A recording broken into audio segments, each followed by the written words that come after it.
Yuk dipimpin sama Mbak Linta. Sebelum memulai pembelajaran pada siang hari ini, alangkah baiknya kita berdoa terlebih dahulu.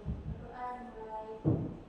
Bismillahirrahmanirrahim. Raditu billahi rabban wa bil islami dinan wa bi Muhammadin nabiyyan wa rasulah. Rabbi zidni ilma warzuqni fahma. Amin. Anak-anak, hari ini semuanya pada masuk, ada yang nggak masuk? Masuk semua. Masuk semua ya, oke. Nah, oke anak-anak, kita akan membahas cyberbullying. Anak-anak sudah ada yang pernah mendengar apa itu cyberbullying? Belum ya? Oke, jadi cyberbullying ancaman di dunia maya.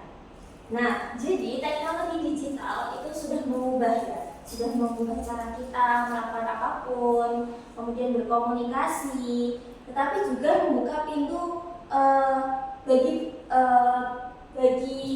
bentuk baru perundungan yaitu cyberbullying. Terus, apa itu cyberbullying? Cyberbullying itu adalah tindakan perundungan yang dilakukan melalui platform digital, termasuk pelecehan, penghinaan, dan penyebaran rumor. Nah, dampak cyberbullying itu ada 3 adalah yang pertama ada sisi psikologis, sosial, dan akademis. Kalau psikologis, korban perundungan itu bisa kena kecemasan, depresi, rasa rendah diri. Di dalam sosial, dia merasa terisolasi dari lingkungan pertemanannya dia. Kemudian dari sisi akademisnya, prestasi belajarnya menurun akibat tekanan mental yang sedang dia hadapi. Nah, kemudian jenis-jenis cyberbullying itu ada 4. Yang pertama ada framing. Apa Mbak Aisyah? Framing. Apa itu framing? Bisa dibaca Mbak Rahmi. Diskusi online yang penuh emosi dan amarah. Nah, betul. Jadi diskusi online yang penuh emosi dan amarah itu bentuknya itu namanya adalah framing. Kemudian ada harassment, yaitu pengiriman pesan bernada melecehkan secara berulang. Kemudian ada denigration, yaitu menyebarkan informasi yang mencemarkan nama baik. Kemudian yang keempat ada apa Mbak Tias? Bisa dibaca? Public and private. Nah, apa itu? Membocorkan informasi pribadi atau memanipulasi untuk mendapatkan informasi pribadi. Oke, terima kasih anak-anak. Jadi kemarin kita tuh sudah belajar soal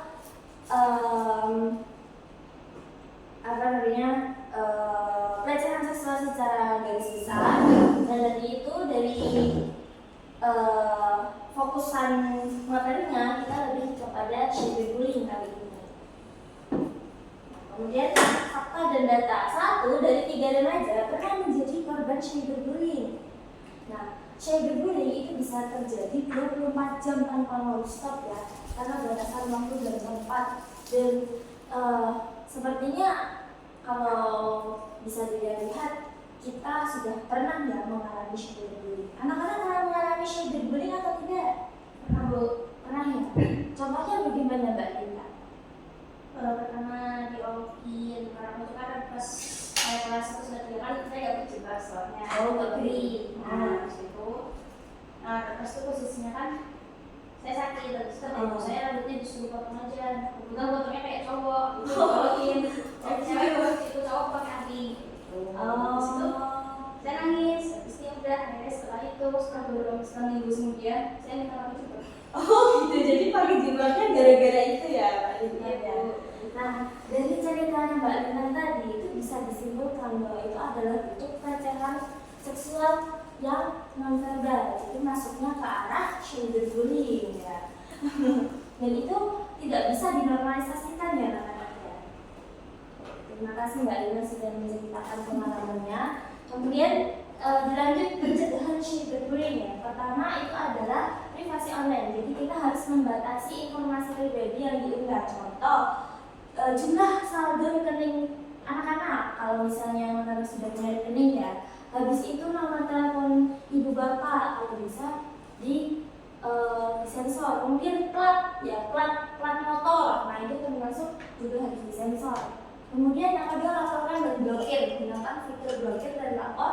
ke platform yang tersedia. Apalagi Facebook, Instagram, YouTube itu kan sudah ada platform yang dimana kalau memang betul-betul dia melecehkan, kita bisa konfirmasi ke pihak yang berwajib gitu. Kemudian yang ketiga itu adalah kampanye edukasi.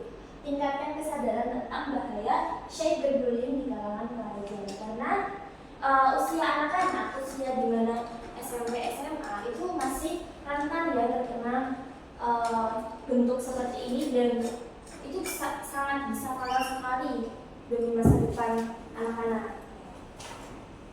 Kemudian ada penanganan korban. Di sini ada 3. Yang pertama, simpan bukti atau screenshot untuk dilaporkan. Karena kita cyberbullying bentuknya di media, maka wajib kita untuk meng-SS ya.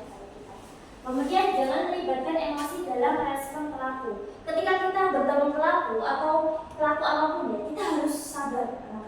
Kita tidak boleh berespon cepet-cepetan. Ketika si pelaku itu adalah teman kita harus tetap tenang. Kita tidak boleh marah. Karena kita harus bertindak secara profesional. Kemudian cari dukungan dari teman, keluarga atau konselor. Konselor itu pihak yang menangani masalah mental ya, ataupun ketika anak-anak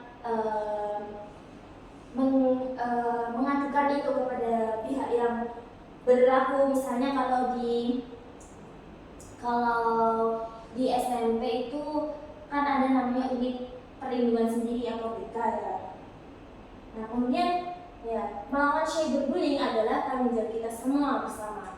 Kita bisa menciptakan ruang digital yang aman. Yang apa Mbak Tias? Yang aman. Yang aman ya. Oke. Nah, kemudian ini Ibu ada potong-potongan kata-kata.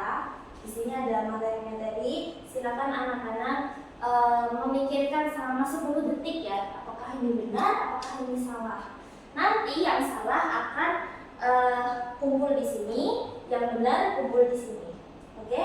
Bisa dipahami? Bisa semua. Ya. Dipelajari dulu ya.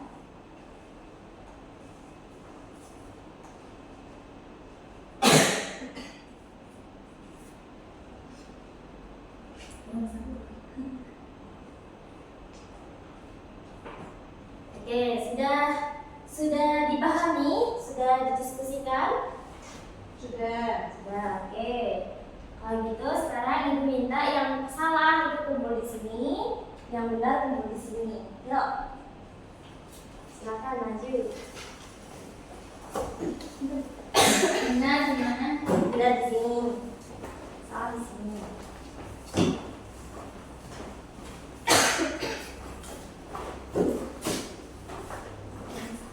Benar di sini.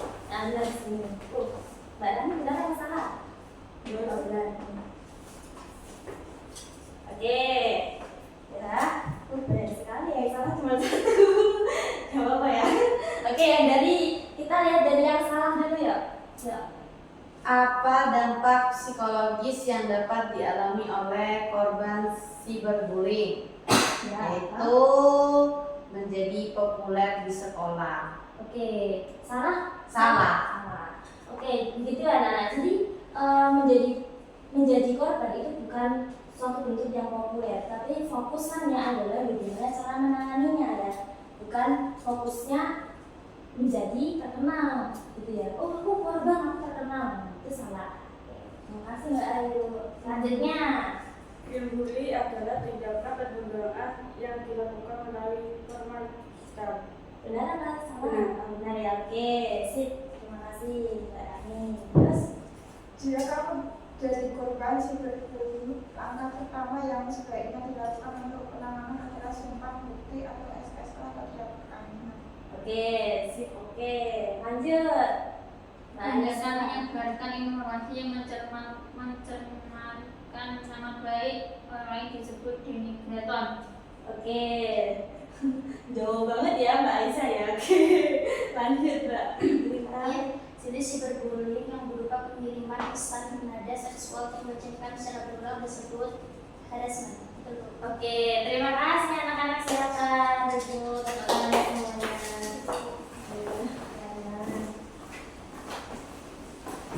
Oke, terima kasih. Ya benar ya, tadi yang disampaikan bahwasanya ada ini ya jenis-jenisnya.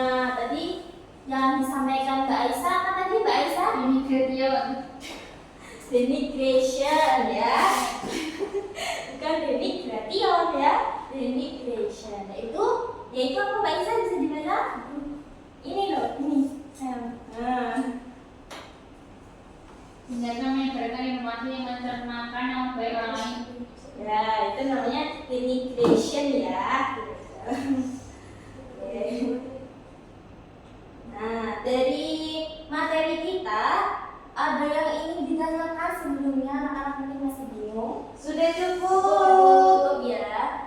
Oke, jadi ini adalah materi ya, dikerjakan di rumah, dipelajari di rumah ya, dibaca-baca, bisa di-scan anak-anak. Ya Bu. Nah, oke. Mbak Tias kok nggak nge-scan? Nah, gitu ya, di-scan ya. Mbak Rani udah? Oke, dipelajari loh ya Mbak Rani ya. Jangan main game terus ya. Nah, oke, terima kasih anak-anak sebelumnya. Pesan Ibu, mungkin setelah ini anak-anak harus bisa mengenali lagi ya apa itu bentuk-bentuk cyberbullying ya. Apalagi cyberbullying kan bentuknya di media, tidak terbatas. Kita tidak bisa mengatur dia karena dia bentuknya 24 jam tanpa henti non-stop. Kita tidak bisa melawan hal tersebut jika dari kita sendiri saja juga tidak bisa melawan gitu. Jadi kita harus bisa menahan juga ya. Oke, terima kasih sebelumnya anak-anak. Pekan depan kita akan belajar bagaimana bentuk-bentuk bullying yang lain ya. Ya Bu. Ya Bu. Terima kasih. Ibu tutup. Billahi fisabilillah, fastabiqul khairat. Wassalamualaikum warahmatullahi wabarakatuh. Waalaikumsalam warahmatullahi